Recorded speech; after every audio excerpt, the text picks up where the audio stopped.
Sir అవుతున్నారు కానీ police is cooperating with them అక్కడ.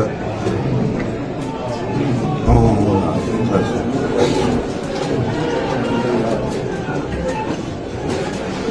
అవును సార్.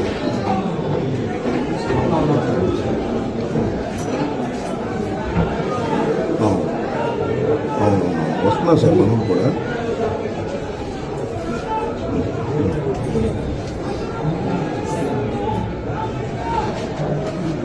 సార్ సార్ సార్ అలాగే సార్ సార్ అయ్యా number sir number sir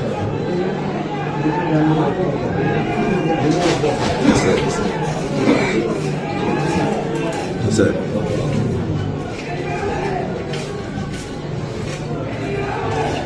sir sir అయ్యా లెక్క చేయండి సార్.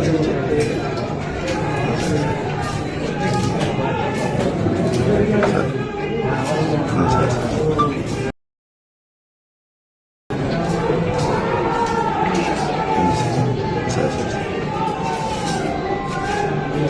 అలాగే సార్ అలాగే సార్ అలాగే అలాగే sir okay thank you sir. Ambati Rambabu అనే ఎదవ ఇందాక ఎంత దారుణంగా మాట్లాడాడో మనం అందరం చూసాం కదా. అయితే అంబటి రాంబాబుని ఎలా సమర్థిస్తున్నారో చూడండి సాక్షిలో. వాళ్ళేసే తమ్మునేల్స్ పోలీసులే దగ్గరుండి నాపై దాడి చేయించారు. టీడీపీ గోండాల దాడిపై అంబటి ఫస్ట్ రియాక్షన్ అంట. అంబటిపై టీడీపీ రౌడీలు అటాక్. గుంటూరు హైటెన్షన్ అంబటిపై కర్రలతో దాడి. ఆ ఎదవ పైన ఎవడైనా చెయ్యేసాడేట్రా. మీరు 100 మందిని వేసుకొని ఫ్లెక్సీలు చించేస్తాం, మేము దాడులు చేస్తామని చెప్పేసి అని 100 మందిని కూడా వెళ్తే అటుపక్క నుంచి కార్యకర్తల రియాక్షన్ ఉండదండి? ఉంటుంది ఖచ్చితంగా.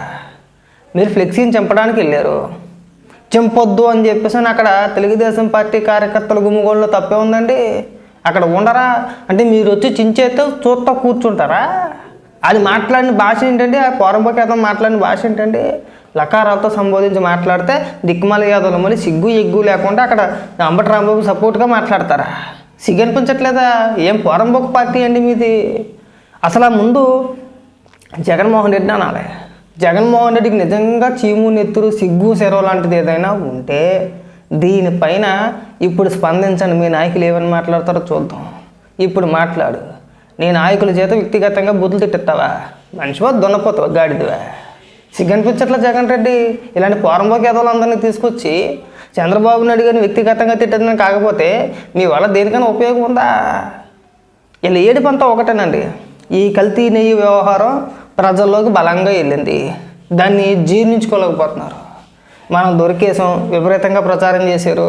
చివరికి ఫ్లెక్సీల రూపంలో కూడా మన ఎదవతనాన్ని బయట పెట్టేశారు. ఏదో రకంగా దీన్ని డైవర్ట్ చేయాలంటే ఏం చేయాలంటే చంద్రబాబు నాయుడు గారిని బుద్ధి తిట్టాలి. అదే పని చేస్తున్నారు ఇప్పుడు వీళ్ళు, ఈ ఎదవలంతా కలిసి. అంబటి రాంబాబు నీకు మళ్ళీ చెప్తున్నావు, నీ ఎదవ కామ కుక్క తెలివితేటలు మా దగ్గర చూపించు. మాక లకారాలతో మాట్లాడతావు నువ్వు. అంత పెద్ద కూడా బా, నీకు టైం దగ్గర పడింది అంతే, గుర్తుపెట్టుకో బాగా. పోయే కాలం దగ్గరకు వస్తే నీలాంటి ఎదవలందరూ ఇలాగే పేలిపోతారు. నిన్ను లోపలేసి తోమేసే టైం వచ్చేసింది. చంద్రబాబు నాయుడు గారికి, నారా లోకేష్ గారికి మా యొక్క రిక్వెస్ట్ ఏంటంటే, ఇలాంటి ఎదవల్ని మీరు గతంలో చూసి చూడనట్టు వదిలేశారు. ఆ రోజాని కావచ్చు, ఆ కొడాలని నాని కావచ్చు, ఇంకొంతమంది ఎదవల్ని కావచ్చు. ఆడెవడో ఒక ఎదవ ఉంటాడు, పెళ్ళంచోట రాజకీయాలు చేస్తాడు, పేరు నానిగాడు, ఆన్ని కావచ్చు. పోనీలే అని చెప్పేసి దయచేసి వదిలేశారు మీరు. ఆ వదిలేయడం వాళ్ళు ఏంటంటే మీ చేతకంతనంగా తీసుకుంటున్నారు వాళ్ళు. మీరు పోనీలే మహిళల జోలికి ఏం వెళ్తారా అని చెప్పేసి మీరు రోజాని ఆ పేరు నాని వాళ్ళ ఆవిని వదిలేశారు. తిన్నారో దోచేశారని తెలిసినా సరే పోనీలే అని చెప్పేసి వదిలేశారు. ఇవాళ వాళ్ళే మాట్లాడుతున్నారు వచ్చి. ఆ అదును చూసుకొని వదిలేశారు కదా, మనల్ని ఏమీ చేయట్లేదు కదా అని చెప్పేసి ఇలాంటి పోరంబో కథలు అందరూ వచ్చి ఇవాళ ఇష్టానుసారంగా మాట్లాడుతున్నారు.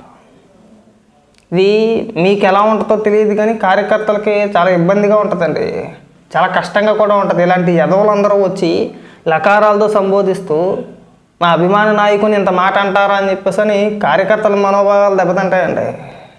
మీరు ఇవన్నీ కూడా దృష్టి పెట్టుకొని మళ్ళీ ఇలాంటి ఎదవలు మాట్లాడాలంటే పోసుకునేలాగా ఏం చేస్తారంటే శుభ్రంగా ఈయన చెక్కేయండి. ఫస్ట్ ఏదో కేసు పెట్టి లోపల వేసేయండి. వేయండి, ఖచ్చితంగా వేయకూడదని కదా. గతంలో కూడా కేసులు పెట్టారు వాళ్ళు. గతంలో కూడా అంబటి రాంబాబు మీద అనేక కేసులు ఉన్నాయి. వీళ్ళని వదలొద్దు. లేకపోతే జగన్మోహన్ రెడ్డి గతంలో చెప్పాడు కదా, పట్టాభిపై దాడికి వెళ్ళి మాకు అభిమానులు ఉండరా, వాళ్ళు ఏదో బీపీలు పెరుగుంటాయని చెప్పేసి. అలాంటి పరిస్థితుల్లో మళ్ళీ రావచ్చేమో. అలాంటి పరిస్థితులతో ఎవడో చేసేది ఏముండదు. కాబట్టి ఏంటంటే అంబటి రాంబాబు, నీకు మళ్ళీ చెప్తున్నాం, ఈసారి మాట్లాడేటప్పుడు ఒళ్ళు నోరు రెండు దగ్గర పెట్టుకొని మాట్లాడు. అనవసరమైన వేలాపన పేలితే ఈసారి ఎక్కడ కనబడితే అక్కడ నీకు బడితి పూజ చేస్తారు. ఇదైతే పక్క. నీకు ఇవాళ రేపట్లో ఖచ్చితంగా బడితి పూజ చేస్తారు. అప్పుడే నెంబర్ కూడా స్విచ్ ఆఫ్ చేసేసుకున్నాడు Ambati Rambabu. Phone number switch off చేసేసుకున్నాడు అంబటి రాంబాబు. సరే ఏంటి మనోడు ఇలా పేలిపోతున్నాడని చెప్పేసి నువ్వు కొట్టి చూస్తే అప్పుడే phone switch off. Ambati Rambabu phone switch off చేసేసుకున్నాడు అంతే. ఇంత పెద్ద మీడియాలో పెద్ద ఉపన్యాసాలు చెప్పేస్తున్నాడు, నేను వచ్చేస్తాను రామ్ డూండాకారు అని. ఫోన్ ఎందుకు ఆపేసుకున్నావు? అప్పుడే పరారీలోకి వెళ్ళిపోయినట్టు. అప్పుడే ఇంకా కనబడ్డా ఇంకా 4-5 రోజులు మళ్ళీ బయటికి రాడు. ఇంకా కంగారు పడమాకు, ఎక్కడ పోతావు? నీలాంటి ఎదవలందరినీ మేము బోలు మందిని చూసాం. ఎవడో బాగుపల్లా. చంద్రబాబు నాయుడు గారిని బూతులు తిట్టిన ఏ ఎదవా బాగుపల్లా. నువ్వు అంతే. అడిగిన దానికి సమాధానం చెప్పండి. మీరు చేసిన అవినీతికి సమాధానం చెప్పండి. ఆ లడ్డు వ్యవహారంలో, ఆ కల్తీ నెయ్యి వ్యవహారంలో సిట్టి ఏం చెప్పిందో అది వివరించే ప్రయత్నం చేయండి అవసరమైతే. మీరు అడగోలుగా మీరు వాదింతే లేదు, కానీ ఉన్నట్టుగా చెప్తే నొప్పెందుకు వచ్చిందండి మీకు? అందుకని చెప్పేసి బూతులు తిట్టేస్తారా? 100 మంది వేసుకుని వెళ్ళిపోతావా? అంటే రౌడీజం చూపిస్తున్నావా, లేదంటే హీరోయిజం చూపిస్తున్నావా, లేదంటే నువ్వు పెద్ద మోడు అనుకున్నావా, మొనగాడు అనుకున్నావా? నీ ఏదో అంటే తప్పుడు చేతి ఎవడకు తెలియదు. చూడందా మేము ఇంట్లో నీ ముఖం మీద పెళ్ళం ముద్దట్టదు నీకు, తుపుక్కు నూసేద్ది. కుటుంబ సభ్యులు, ఆఖరికి నీ సొంత అల్లుడు, నీ పిల్లనిచ్చిన నీ పిల్లకి మొగుడు, అది నీ అల్లుడు, నీ సొంత అల్లుడు చెప్తాడు, మా మామ పెద్ద దరిద్రుడు, పనికి మళ్ళీ అథవా ఏ జన్మలో చేసుకున్న పాపమో వీడికి అల్లుడిగా తయారయ్యాను నేను, తగలాడ్డానని చెప్పేసి కొంచెం నెలగా ఎడుతున్నాడు. ఇందుకు ఏదో ఊపు మాటలని అడుగుతున్నా. ఎక్కడైనా సిగ్గుపడరా కామకొక్క. ఇలా కుక్కలాగా అచ్చమాటలు అడదడ్డంగా బాగమాక. కాస్త బుద్ధి తెచ్చుకో.